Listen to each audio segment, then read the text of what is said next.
शांत हो श्री गुरुदत्ता मम चित्ता शमवी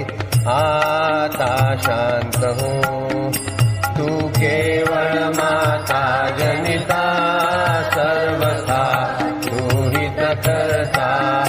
तू आप्त स्वजन भ्राता सर्वथा तुझी त्राता भय करता तू भय हरता दंड धरता तू बलिपाता तुझ वाचून न तुझी वार्ता तू आश्रय धरता मम चित्ता शमवी आता शांत अपराधा सव गुरुनाथा दरी दंडा धरिसी यथार्था तरी आम्ही गाऊनी गाथा तव चरणी नमो माथा